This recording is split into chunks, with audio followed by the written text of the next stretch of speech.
Okay, let's look at this type of problem. This is another type of liability. We've been kind of over-focusing perhaps on long-term liabilities like bonds payable, but let's go ahead and focus for a minute on a current liability. In this case, we're talking about the current liability of income tax payable.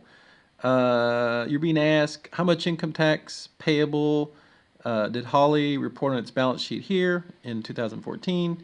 How much income tax expense did Holly report on its 2015 income statement? So you're being asked two questions. One about how much income tax expense will go on the 2015 income statement, and how much will be reported as a current liability on the balance sheet. When you see a problem like this, the easiest way to answer it, I believe, is T accounts. Set up your T accounts like this. Set up one, you're going to have to answer a question about income tax expense, so set up your income tax expense T account. Set up your T account for income taxes payable. I'm going to make them look the same here. And then I'm going to keep a cash one here. The cash one, you're not being asked about cash, but you'll see why in a minute. I'm setting this up so you can kind of take a look at, I don't want to make any unbalanced entries that you can't see. So let's go ahead and look at what the problem is asking us for. Right off the bat, it's telling us up front, hey, at the end of 2014, this is what income tax payable had in it. This was the current liability that was sitting in income tax payable as of 2014. You notice that after the sentence, everything's about 15. During 2015, something happened, and then the company's income tax rate was 2015, 25%. So everything after this first sentence, you notice, is about 2015. But you kind of start off with, this is the status as of the last day of the year, 2014. So it tells you, by the way, income tax payable is $70,000. Come out here, here's income tax payable, and put in there $70,000. Because that's what we start this game with, right? Let's go to the next one. During 2015, Holly earned income of $700,000. That's before tax. And it says the company's income tax rate is 25%. So we know that during 2015, we have additional income tax due. The way you calculate that, it's telling you here, you take 700,000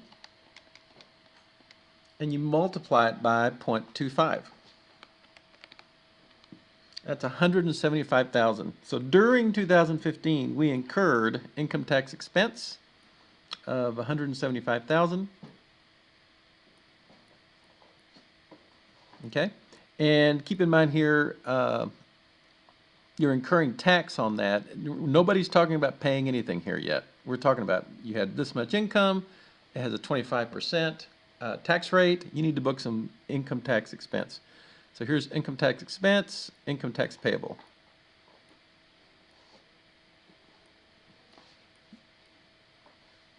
Okay, this is what we owe in 2015, and here's the income tax payable. We're going to flush everything through the income tax payable account.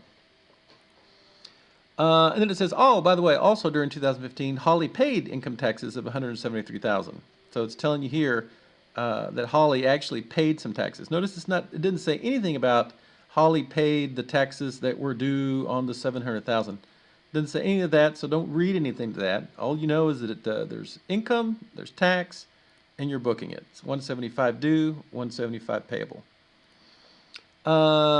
During 2000, paid income taxes of 173. This is why I put the cash account in here, because here what I'm trying to capture is the 173, the 173,000 that's being paid. Notice our cash is dropping.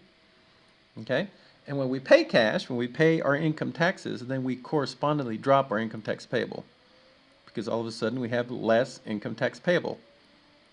We have less income tax payable because we paid this. And now it's pretty simple. Everything is pretty much laid out for you now. You started off with your balance as of the beginning of the year here.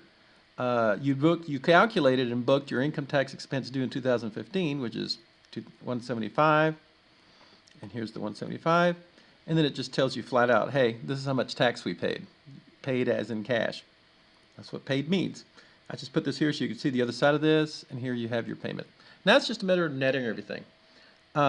This is pretty self-explanatory. This is 175,000. And that's how much income tax expense you had in 2015, which you'll notice is what it's asking you, income tax expense 2015. And then you just get the net of what you have in these T accounts. So what I would do is take 70,000, add 175,000, right? You're adding these two together. and then subtract out how much you paid. And that leaves you with a net credit of $72,000. So that $72,000 credit, this is how much we're going into, this is how much we have in here at 12/31/15. That is this last year, so 72,000. So you just pretty much say, hey, this is what's left in there now. And income tax expense, you pluck it from right here, 175,000. And that's how you do this type of problem. I hope you found this useful.